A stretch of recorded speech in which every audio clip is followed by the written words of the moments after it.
नमस्कार साथियों, RS360 के मंच पे आपका दोस्त, आपका होस्ट नवीन शर्मा तहे दिल से आपको हार्दिक स्वागत करता है। साथियों, जय भारत, जय राजस्थान, जय जवान, जय किसान।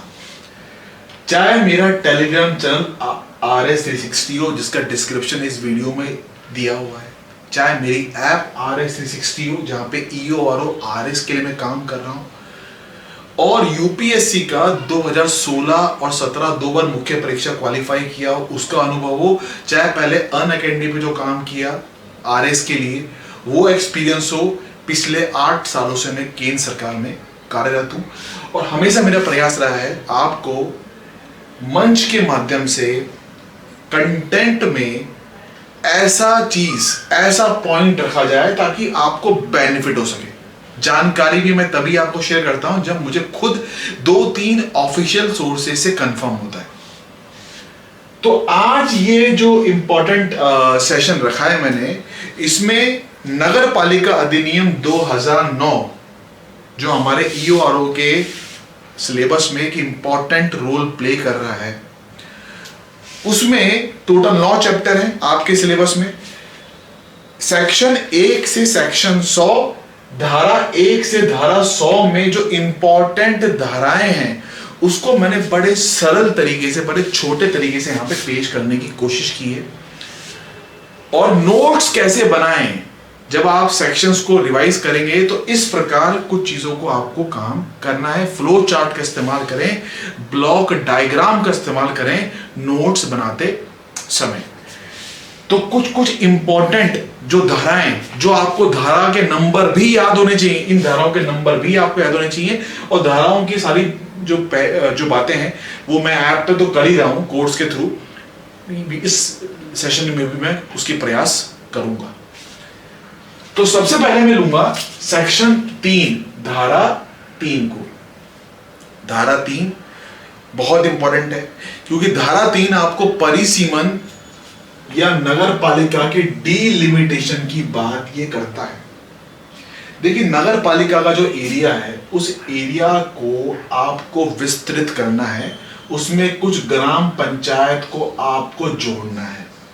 नगर पालिका का एरिया है, इसमें किसी लोकल एरिया को आपको यहां पे इंक्लूड करना है, या मान लीजिए किसी एक बड़े एरिया को आपको स्प्लिट करना है 2 छोटे एरिया में, एक नगर पालिका से 2 नगर पालिकाएं बनानी है। तो नगर पालिकाओं की सीमा, जो नगर पालिका की बाउंड्री होती है कि नगर पालिका का ये जो एरिया रहेगा इस एरिया तक कन्फाइंड है, और किसी लोकल एरिया को उसमें शामिल करना है, तो ये राज्य सरकार राजपत्र में गजेटेड नोटिफिकेशन इसका जारी होता है। स्टेट गवर्नमेंट इसका राजपत्र में अधिसूचना जारी करती है समय समय पे। तो साथियों, जो परिसीमन है, डीलिमिटेशन है नगर पालिका के संदर्भ में, के रेफरेंस में, उसकी बात सेक्शन 3 में की गई। ये इंपॉर्टेंट है, इसको बहुत ढंग से आप उस कानून में देखें। है पूरा परिसीमन, डीलिमिटेशन, लोकल एरिया को किसी नगर पालिका में शामिल करना, किसी एरिया को उससे बाहर करना, उन सब की बातें इसमें की गई है। उसके बाद सेक्शन नंबर 6, धारा 6। धारा 6 जैसे हमारे संविधान में होते हैं आर्टिकल्स, अनुच्छेद, उसी प्रकार किसी कानून में होते हैं सेक्शन या धारा। तो धारा नंबर 6, धारा नंबर 6 बात करती है नगर पालिका की संरचना, नगर पालिका के कॉन्स्टिट्यूशन की। नगर पालिका में अध्यक्ष होगा, उपाध्यक्ष होगा आपके, और हमारे सदस्य होंगे। अब यहां पे नगर पालिका का मतलब जो है ना, तीनों अंग है, नगर निगम, नगर परिषद, और तीसरा आपका नगर पंचायत। ये कानून नगर पालिका का मतलब ये जो हम ब्रॉड जनरल सेंस में जब बात करते हैं नगर पालिका की, तो जनरल सेंस में तीनों चीजें शामिल होती है, नगर निगम, नगर परिषद और नगर पंचायत। ठीक है, तो जब भी नगर पालिका कानून में लिखा है जनरल सेंस में, वो तीनों को शामिल करके बात करता है। यदि उसको अलग से ये बताना है कि जो लास्ट टीयर या नगर पंचायत को बताना है, तो कई बार देखोगे म्युनिसिपैलिटी बोर्ड या नगर पंचायत लिखेगा वो। तो यहाँ पे नगर पालिका संरचना में नगर निगम, नगर परिषद और नगर पंचायत तीनों शामिल है। उसकी संरचना, उसके कॉन्स्टिट्यूशन की बात की गई है सेक्शन 6 में। इसमें ये बताया गया है कि सदस्य होंगे, अध्यक्ष होगा, उपाध्यक्ष होगा, ठीक है।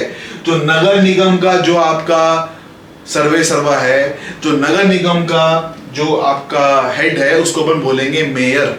जो नगर परिषद का म्युनिसिपल काउंसिल का जो आपका हेड है उसको आप बोलोगे प्रेसिडेंट या सभापति। और जो हमारे नगर पंचायत या आम बोलचाल में नगर पालिका जो थर्ड टियर है उसका जो हेड होगा उसको अपन बोलेंगे अध्यक्ष या चेयरमैन। तो नामावली है वो सब एक ही, हेड अध्यक्ष भी कह सकते हो। इसमें यह भी बताया गया है संरचना के अंदर कि कुछ नॉमिनेटेड मेंबर होंगे, कुछ आपके नॉमिनेटेड का मतलब नामित सदस्य वो भी होंगे। तो नॉमिनेटेड की जो संख्या है वो है 6, 8 और 12।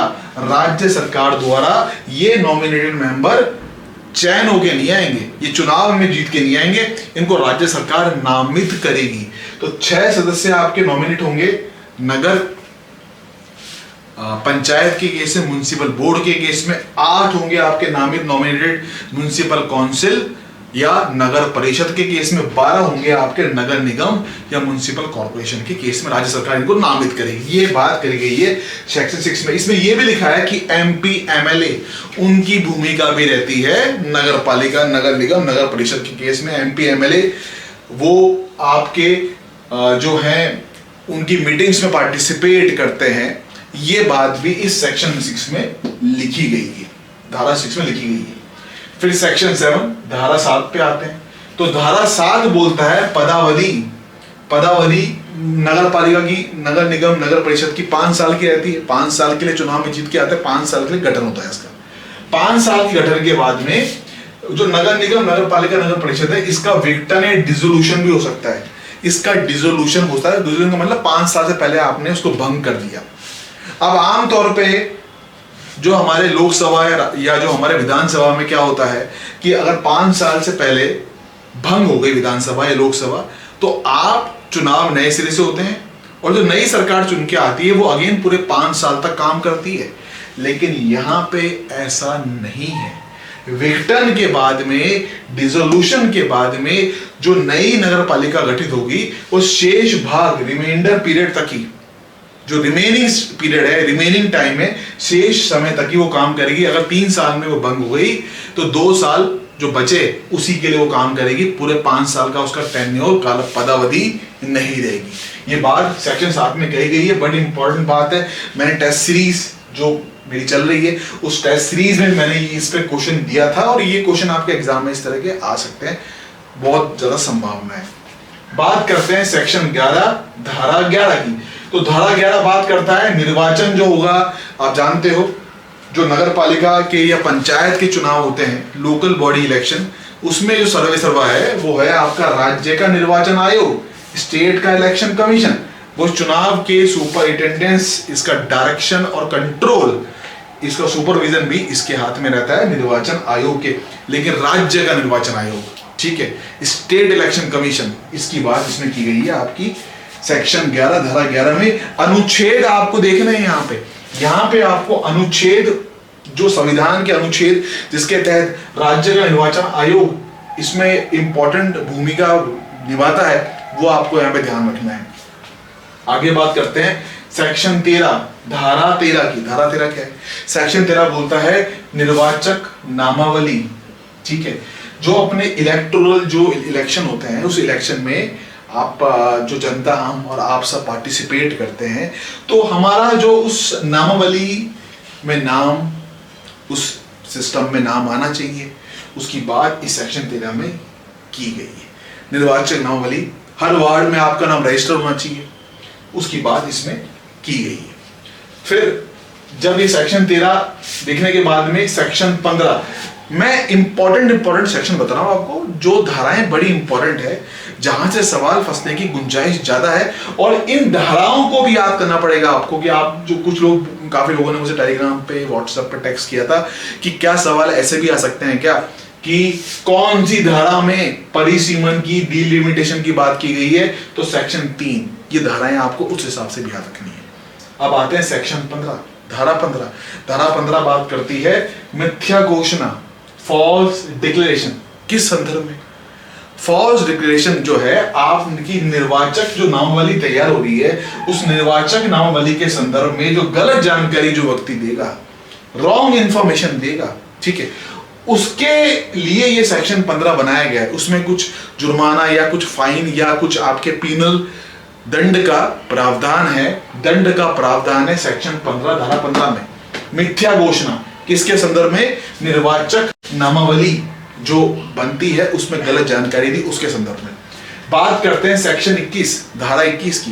धारा 21 जो है, जैसे लोकसभा के चुनाव में आप जानते हो कि जो चुनाव लड़ता है उसकी मिनिमम आयु 25 साल की होनी चाहिए, ठीक है, और कोई किसी तरह का कोई कोर्ट में केस जो है कन्विक्शन ना हुआ हो, और कई सारी वो कंडीशंस है, उसका दिवालिया उसका ना निकला हो, किसी लाभ के पद पे वो आपका जो है किसी उसमें काम नहीं कर रहा हो, ऐसी बहुत सी शर्तें लिखी रहती है ना जब चुनाव होता है लोकसभा का, विधानसभा का। उसी प्रकार यहाँ पे सेक्शन 21 धारा 21 में जो सदस्य या पार्षद हमारे निर्वाचित होते हैं उनकी क्वालिफिकेशन या अहिर्ताएं, क्या क्वालिफिकेशन होनी चाहिए भाई? उसकी उम्र 21 साल, यहाँ पे उम्र 25 नहीं है। यहाँ पे चुनाव लड़ने की जो न्यूनतम आयु है, मिनिमम एज है, वो 21 ईयर्स डिफाइन की गई है, 21 साल होनी चाहिए। और बहुत सी कुछ बातें लिखी गई हैं कि वो जो है उसका नाम रजिस्टर, इस निर्वाचक किसी भी वार्ड की, उस नगर पालिका के किसी भी वार्ड की निर्वाचक नामावली में नाम उसका रजिस्टर हो, ये भी लिखी हुई बात। तो क्वालिफिकेशन की बात सेक्शन 21 में की गई है, धारा 21 में की गई है। फिर धारा 24 जो है सेक्शन 24 वो बात करता है डिस्क्वालिफिकेशन की या निरताओं की, कि जैसे हम लोकसभा के चुनाव में, विधानसभा के चुनाव में आप किसी सदस्य को डिस्क्वालीफाई करने के लिए कुछ शर्तें पैमाने हैं। और एक हमारा रिप्रेजेंटेटिव ऑफ पीपल एक्ट 1951 का, रिप्रेजेंटेटिव ऑफ पीपल एक्ट 1951 का 1951 का, उसमें तमाम शर्तें लिखी गई है। उसी प्रकार यहां पर भी डिस्क्वालिफिकेशन की बहुत सी शर्तें हैं कि कोई मेंबर डिस्क्वालीफाई कैसे होगा चुनाव में लड़ने के लिए? तो मतलब कि करप्शन, ब्राइब का केस, तो कई चीजें हैं उसमें। डिस्क्वालिफिकेशन की लंबी चौड़ी लिस्ट है।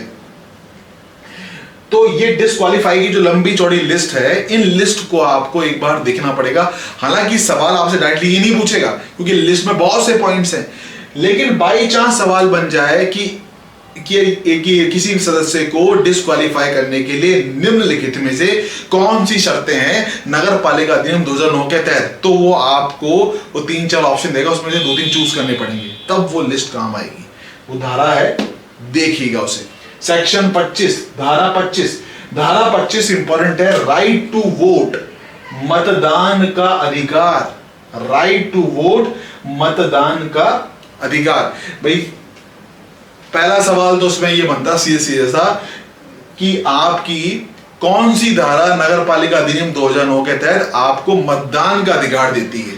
हम और आप सबको मतदान का अधिकार मिलता है नगर पालिका के चुनाव में धारा 25 से, राइट टू वोट वाली धारा से।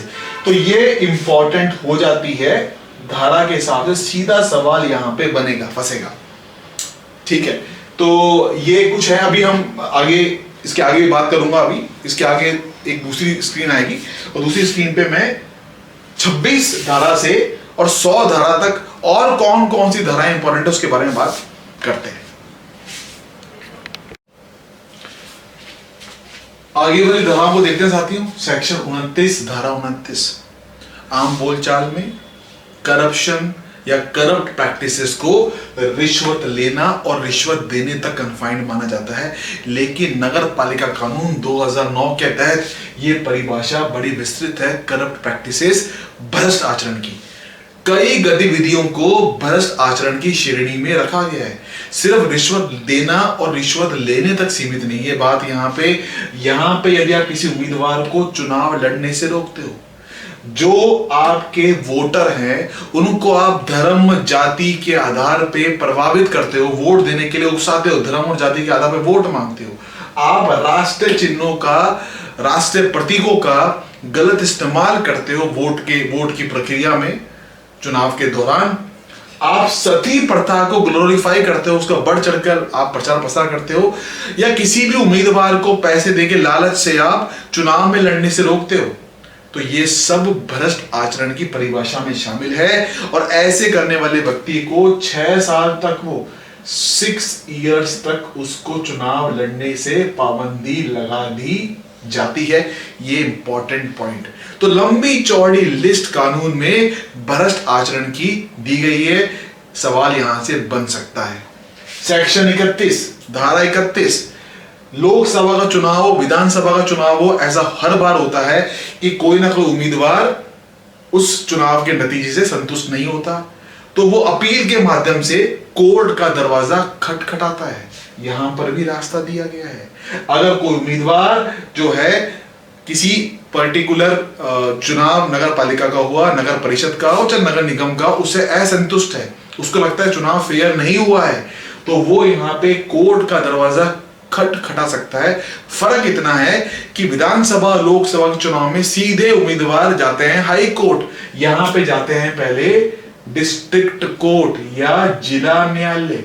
यहां पे जिला न्यायाधीश की पीठ में जाके वो अपनी आवाज को पहले रखते हैं, और यदि जिला न्यायालय के डिसीजन से, डिस्ट्रिक्ट जज के डिसीजन से संतुष्ट नहीं होते, तो अपील के माध्यम से फिर ये हाई कोर्ट यहां पे उच्च न्यायालय में जाके अपील कर सकते हैं। जबकि विधानसभा लोकसभा के चुनाव में सीधा रास्ता था हाई कोर्ट का।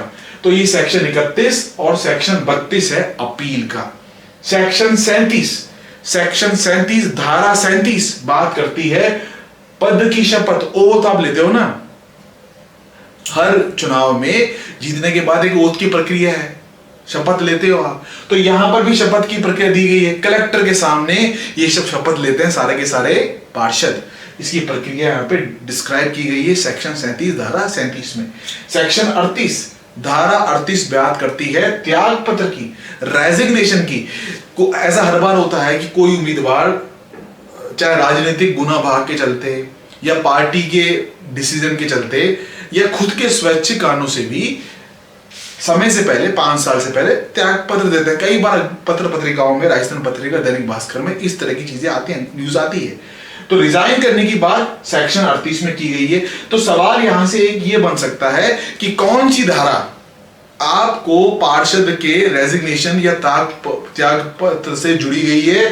धारा 38। तो ये धाराओं के नंबर जो लिखे हैं ना मैंने आपको, ये धाराओं के नंबर भी आपको याद रखने हैं। कई बार लोगों ने पूछा कौन सी धाराओं के नंबर याद रखने हैं, तो इन धाराओं के नंबर तो एटलीस्ट सब याद रखो, इंपॉर्टेंट धाराएं हैं।